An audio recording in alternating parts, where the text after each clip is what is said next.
ఇబ్రహీంపట్నంకు చెందిన 700 కోట్ల విలువ చేసే ఆస్తులకు సంబంధించి స్కామ్ అంశంపై వైసీపీ వణుకుతోంది. భూకుంభకోణంపై అయోమయంలో ఇటు వైసీపీ నేతలు ఉన్నట్లుగా తెలుస్తోంది. వివరణ ఇచ్చుకోలేక అల్లాడుతున్న ఆ పార్టీ అగ్రనాయకత్వం ఇప్పుడు ఇబ్బందుల్లో పడుతోంది. ప్రెస్ మీట్లోనూ మాజీ మంత్రి ఇదే అంశంపై ఒక స్పష్టత ఇవ్వలేదు. కక్షపూరితంగా ఆరోపణలు అంటూ బుకాయిస్తున్నారు ఆయన. విజయవాడ పరిధిలో ఉన్న రిజిస్ట్రేషన్ కార్యాలయంలో అధికారులు తనిఖీలు నిర్వహిస్తున్నారు. ఇప్పటికే శాఖాపరమైన విచారణకు రిజిస్ట్రేషన్ శాఖ పూర్తి చేసింది. శ్రీకాంత్ పేరుతో 150 కోట్ల రూపాయల ఆస్తులు రిజిస్ట్రేషన్ జరిగి ఉన్నట్టుగా అధికారులు గుర్తించారు. ఇందులో మరో ట్విస్టు అధికారులు గుర్తించారు. ఏ రిజిస్ట్రేషన్లోనూ అతని పాన్ కార్డ్ లేకుండానే రిజిస్ట్రేషన్ జరిగిపోయినట్లుగా అనుమానిస్తున్నారు.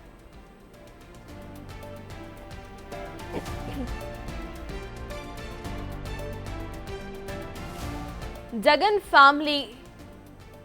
ఫ్యామిలీ మరియు కుటుంబీకులపై ఆరోపణలు రావడంతో అసలు ఏం చేయాలో అర్థం కాక వైసీపీ తలలు పట్టుకుంటోంది. 700 కోట్ల భూ కుంభకోణంపై ప్రభుత్వం విచారణ చేస్తోంది. చంద్రబాబుకు లేఖ రాసి 5 నెలలు అయినా సరే అధికారులు పట్టించుకోవటం లేదని ఆరోపణలు ఉన్నాయి. బిగ్ టీవీ న్యూస్ టెలికాస్ట్ చేయడంతో ఈ అంశం ఇప్పుడు వెలుగులోకి వచ్చింది. ఈ కథనాలపై స్పందించిన స్టాంప్స్ అండ్ రిజిస్ట్రేషన్ శాఖ ఆగ మేఘాల మీద విచారణ చేస్తోంది. విజయవాడ సిటీలో 3 రిజిస్ట్రేషన్ కార్యాలయాల్లో డేటా మొత్తాన్ని కూడా ఏసీబీ అధికారులు స్వాధీనం చేసుకున్నారు. కాకినాడ, విశాఖపట్నం, గుంటూరు జిల్లాల్లోనూ దర్యాప్తు చేస్తున్నారు. రేపు ఎల్లుండి పలుచోట్ల తనిఖీలు నిర్వహించబోతున్నారు అధికారులు. ఇక రిజిస్ట్రేషన్ కు సంబంధించిన రికార్డ్స్ ను స్వాధీనం చేసుకోవాలని నిర్ణయించారు.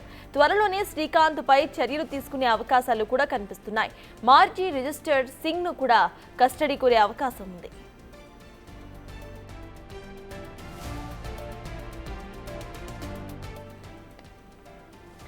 మరోవైపు వైసీపీపై తప్పుడు ప్రచారం జరుగుతోందని మాజీ మంత్రి అంబటి రాంబాబు ఆరోపించారు. చీమకుర్తి శ్రీకాంత్ జగన్ కు బినామీ అనే జరుగుతున్న ప్రచారాన్ని అంబటి తిప్పికొట్టారు. జగన్ పైన, ఆయన సతీమణి పైన తప్పుడు ప్రచారం జరుగుతోందని మండిపడ్డారు. ఇదంతా ప్రతిపక్షాల కుట్రేనని కొట్టిపారేశారు అంబటి. అంటే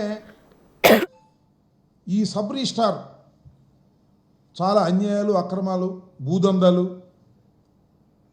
దొంగ రిజిస్ట్రేషన్స్ విశాఖపట్నంలోవి, రాజమండ్రిలోవి, ఇబ్రహీంపట్నంలో ఉన్నటువంటి చోట అనేక చోట్ల ఇవన్నీ చేశారు.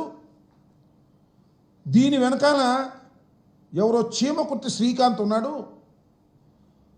ఆ చీమకుర్తి శ్రీకాంత్ జగన్మోహన్ రెడ్డి గారికి, జగన్మోహన్ రెడ్డి గారి సతీమణి అయినటువంటి భారతమ్మ గారికి బినామీ వేల లక్షల కోట్ల రూపాయలు గోల్మాలైపోయింది అని ఒక కథనాన్ని మళ్ళా తెర మీదకు వండి వార్చేటటువంటి ప్రయత్నం చేస్తున్నారు. వీళ్ళు ఎక్కడి దాకా వెళ్ళారంటే ఇప్పటికే ఇదే అంశంపై పూర్తి డీటెయిల్స్ మా ప్రతినిధి శివ అమరావతి నుండి అందించడానికి సిద్ధంగా పడ్డారు. శివ, చెప్పండి, అసలు ఇటు చూస్తే కంప్లీట్గా వైసీపీ డిఫెన్స్లో పడిపోయినట్టుగా కనిపిస్తోంది. ఎవరు కూడా అక్కడ దీని గురించి మాట్లాడే సిచ్యువేషన్లో లేరు. అందరూ దీన్ని ఎట్లాగా తిప్పికొట్టాలనే చూస్తున్నారు. అసలు ఎలా చూడాలంటారు ఈ మొత్తం సిచ్యువేషన్ని? పొలిటికల్గా ఏపీలో ఎటువంటి హీట్ అక్కడ కొనసాగుతోంది? మొత్తం మీద చూసుకుంటే ఆంధ్రప్రదేశ్లో 700 కోట్ల రూపాయల అక్రమ రిజిస్ట్రేషన్ల వ్యవహారం ఇప్పుడు తెలుగు రాష్ట్రాలతో పాటు దేశవ్యాప్తంగా సంచలనంగా మారింది. గత 4 రోజుల క్రితం బిగ్ టీవీ వెలుగులో తీసిన ఈ అంశం ఆ తర్వాత జరిగిన పరిణామాలతో అన్ని మీడియా సంస్థలు, అన్ని పేపర్లు కూడా బ్యానర్ల ఐటంలో ప్రసారం చేయడంతో కూడా వైఎస్ఆర్సీపీ నేతలు తలలు పట్టుకుంటున్న పరిస్థితి కనిపిస్తుంది. ఎక్కడ వివరణ వాళ్ళు అర్థం కాక తలలు పట్టుకుంటున్నారు.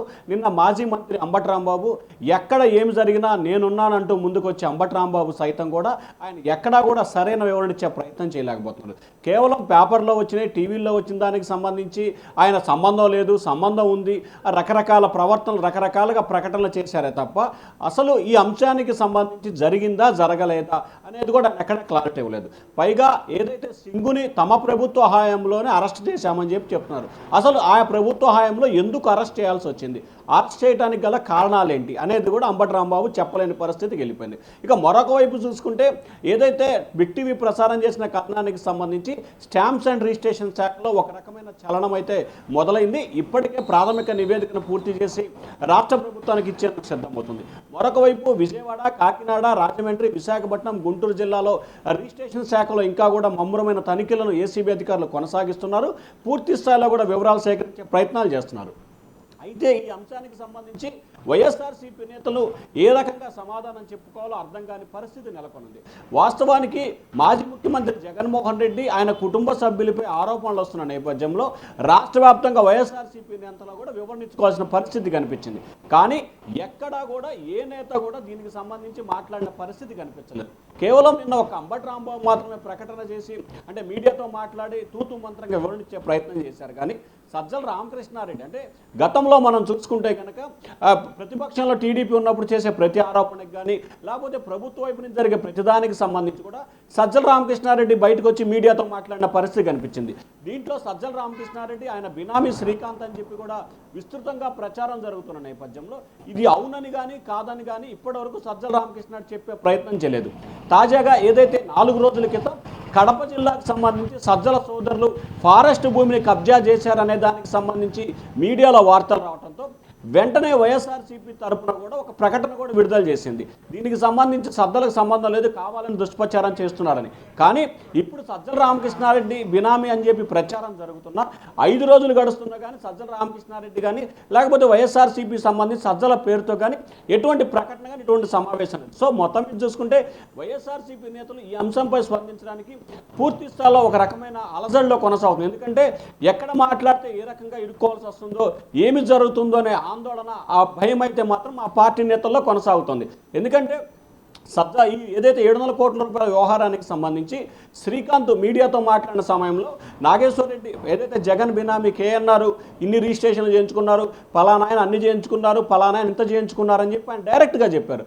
సో శ్రీకాంత్ చెప్పింది నిజమా అబద్ధమా అనేది కూడా చెప్పడానికి వైఎస్ఆర్సీపీ నేతలు ఎవరు కూడా ముందుకు వస్తున్న పరిస్థితి కనిపించట్లేదు. ఎందుకంటే మొదట చూసుకుంటే వైఎస్ఆర్సీపీ నేతలు సజ్జల బినామీ శ్రీకాంత్గా చెప్పారు, ఆ తర్వాత జగన్కి దగ్గర అని చెప్పి చెప్తున్నారన్నారు. కానీ అసలు శ్రీకాంత్ చెప్పింది దాంట్లో నిజం ఉందా లేదా, శ్రీకాంత్ చెప్పింది అబద్ధమా నిజమా అని చెప్పే ప్రయత్నం కూడా వైఎస్ఆర్సీపీ నేతలు చేయలేదు. సో దీన్ని బట్టి మనం అర్థం చేసుకోవచ్చు.